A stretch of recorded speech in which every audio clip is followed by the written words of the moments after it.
2025 সালের আইপিএলের আগে বসবে মেগা অকশনের আসর। আর এই নিলামকে ঘিরে ইতিমধ্যেই টিমগুলির মধ্যে চলছে জোর আলোচনা। প্রত্যেক ফ্র্যাঞ্চাইজি এবার তাদের টিমে মধ্যে থেকে নির্দিষ্ট কিছু সংখ্যক প্লেয়ারকে রেখে বাকি প্লেয়ারদের অকশনের জন্য ছেড়ে দেবে। যদিও বিসিসিআই এখনও রিটেনযোগ্য প্লেয়ারদের সংখ্যাটি নিশ্চিত করেননি, তবে আগের নিয়ম অনুযায়ী প্রত্যেক ফ্র্যাঞ্চাইজি 4 জন প্লেয়ারকে ধরে রাখতে পারবে।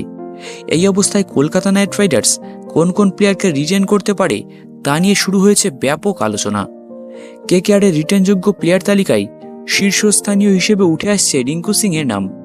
গত কয়েকটি আইপিএল আসরে তার দুর্দান্ত পারফরমেন্স তাকে টিমের অন্যতম ভবিষ্যৎ তারকায় পরিণত করেছে।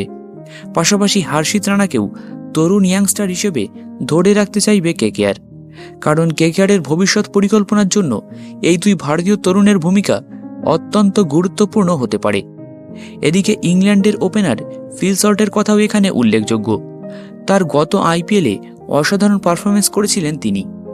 বিশেষ করে দলের স্কোরবোর্ডে বড় রান তুলতে ভালো ভূমিকা পালন করেছিলেন এই ইংরেজ তারকা। তাই কেকেআর সল্টকেও ছাড়তে চাইবে না। এছাড়াও সুনীল নারিন দীর্ঘদিন ধরে কেকেআরের অন্যতম প্রধান বোলিং স্তম্ভ হিসেবে ভূমিকা রেখে চলেছেন, সেই কারণে তাকেও রিটেন করতে চাইবে কেকেআর। তবে সবচেয়ে বড় প্রশ্ন হচ্ছে আন্দ্রে রাসেলকে নিয়ে। দীর্ঘ 2012 সাল থেকে কেকেআরের সাথে যুক্ত থাকায় রাসেল এবারের অকশনে দল থেকে বাদ পড়ার সম্ভাবনার মুখে রয়েছেন। গত আইপিএল মরশুমে তার পারফরমেন্স সেই অর্থে ভালো ছিল না। 14 ম্যাচে মাত্র 222 রান করেছেন।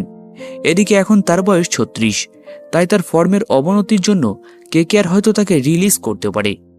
যদিও অভিজ্ঞতার ভিত্তিতে অনেকেই রাসেলকে ধরে রাখার পক্ষে, তবে কেকেআর যদি নতুন প্লেয়ারদের দিকে নজর দেয় তাহলে রাসেলকে ছেড়ে দেওয়া খুব একটা অবাক করার বিষয় হবে না।